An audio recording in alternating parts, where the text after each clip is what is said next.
अस्सलाम वालेकुम। आमिर मकसूद बसरा अज की पंजाबी कहानी दे नाल एक बंदा अपने बच्चे दे नाल चौधरी दे डेरे ते जाता है ते उन्होंने कहता चौधरी साहब कुछ साल का दाना पानी दे दो। तुहानू पता है मैं बड़ा माड़ा बंदा ते साल बच्चे को दाना खा लैणगे। चौधरी कहता यार सामने ना पैली है इहदे विचों कोई बीघा कट लै। वो दातरी फड़दा है ते वो एक मुट्ठी फड़दा उन्होंने वढ़दा है तो वो वहदा बड़ी हल्की जी। वो गोशे वहदा तो कोई दाना नहीं होंदा। वो पूरी पैली च फेर के वहदा जिथों हत्थ पांदा वो गोशे च दाना ही नहीं होंदा। वो समझ आंदा किस्मत च नहीं है। वो बच्चा नाल लैंदा है तो जाके अपनी बुढ़ी नूं फड़ांदा कहंदा इहनूं साहब ते मैं ना अपने मुकद्दर दा पता करके आया। वो कहंदी मुकद्दर दा कित्थों पता करेगा? कहंदा बस तुरिया जावांगे कितों ना कितों ते लग पता जाएगा ते मैं वापस आ जाएगा तू फिकर ना कर।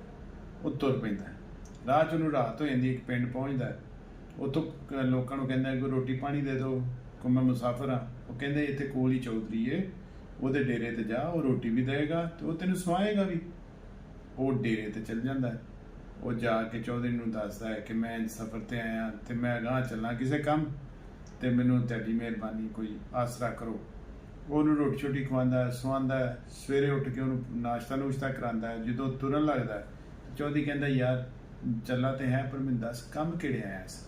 वो दसदा जी मैं को मुकद्दर शकद्दर लभदा फिरना अपने। वो कहता इस तरह कि कोल ही दरिया ही दरिया के परले पासे एक दरख्ती वो छावे बाबा बैठा वो तेनों दसेगा तेरे मुकद्दर की ने। वो हर एक दी मुराद पूरी करता। वो हर बंदे नूं गाइड करता या उन्होंने समझाता। वो कहता जी ठीक है।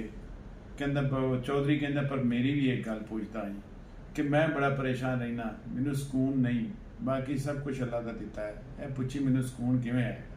वो कहता जी ठीक है। और नाल उन्हें दोपहर की रोटी देंदा ते तोड़ देंदा। मुसाफिर हुण पहुंचदा पहुंचदा एक बेरी के थले पहुंचदा दोपहर हो जाती बह के रोटी खाता है पानी पींदा है उतों कोल ही खाले चों तो तुरन लगता तो दिल करता हो कि मैं बेर भी खावां। वो को दो चार बेर नूं हत्थ पांदा जिहड़े बेर नूं खाण लगदा वो काणा निकलदा जिहड़े बेर नूं खाण लगदा काणा निकलदा। वो बस उत्थे बेर सुट के तुरन लगता तो बेरी उन्होंने आवाज़ देंदी भाईया गल सुन कित्थों आया तो कित्थे चला। वो कहता जी इंज आया तो इंज चला। वो कहती बेरी उन्होंने कहती कि मेरी गल सुन मेरा भी एक सवाल ले गया। वो बजुर्गों को पूछी कि मेरा मैनू फल बहुत लगता है पर जो भी कोई खान लगता है वो काणा निकल आउंदा है। वो जिहड़े फल नूं हत्थ पांदा वो काणा निकलदा तो यदा भी कोई हल कढ़ के कहता ठीक है तुर पैंदा। अगे आ जाता दरिया दरिया च एक असदा तुरदा फिरदा हुंदा। उन्होंने वेंदे कहता अज तो खावांगा। वो कहता यार मैं माड़ा बंदा आ मसला लैके आया मैनू दरिया तो पार जा लेंदे बच्चों तक वापस पहुँच लेंदे तेरा की जाएगा तेन तो कोई ना कोई शायद लभ ही जाएगी खान। असा कहता एक शर्त है मेरा भी सवाल है ना बजुर्गों को पूछी कि मैनू अग ही लगी रही हर टाइम मेरा जिसम सड़ता रहा मैं पानी च ना रवां तो मेरा गुजारा नहीं होंदा। वो कहता जी ठीक है। उस असदा उन्होंने अपने उत्ते पांदा है तो दरिया पार करा देता तो कहता मैं तेरा इंतजार कर रहा गल पुछ के आई। वो थोड़ा ही अगे जाता है तो बजुर्ग बैठा होंदा उन्होंने सारी गल दसदा कि जी मेरे मुकद्दर का मसला। कहता यार गल है मुकद्दर नेड़े होन या दूर होन अपड़ दे जरूर ने मुशक्कत करता रहा थोड़ा टाइम रह गया मुश्किलों का आखिरकार है गुजर जानी है तो अल्लाह पाक ला देगा तेरे बच्चों के भी मुकद्दर तेरे मुकद्दर भी अगां जाणगे मेहनत तो सबर ना छड्ड। वो कहता जी वो तो ठीक है मेरे को 3 मसले भी है ने जिहड़े मैं लोगों के लैके तुरिया। वो दसदा सप का कहता यार सप नूं जाके कई अपने अंदर ਉਹਦੇ अंदर एक ਉਹਦੇ सिर ਦੇ ਵਿੱਚ एक गिल्टी है वो बाहर सुट देगा मणका बन जाएगा तो ਉਹਦਾ साल खत्म हो जाएगा।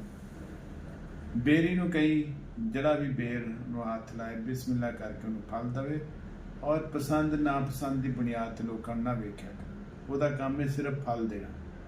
ਉਹਦਾ काम लोगों नूं सही गलत अच्छा बुरा डाकू चोर नहीं समझना। वो अल्लाह ने फल देने वास्ते पैदा किया सिर्फ फल दे तो वो फलों जो कीड़ा मुक जाएगा।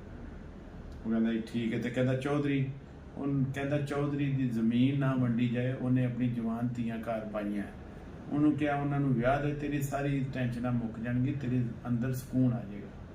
और जनाब वो बाबे सलाम करता है और वापस तुर जाता। ये वाला आर्टिकल आपने देखा।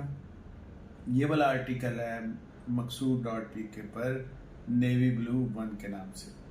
ये इस पे खूबसूरत सा कंट्रास्ट और छोटे छोटे फैशन के साथ, थोड़े डॉट्स के साथ और थोड़ा थ्रेड वर्क के साथ आपको बहुत अच्छा लगेगा, सिर्फ 4500 रुपये में और फ्री होम डिलीवरी के साथ।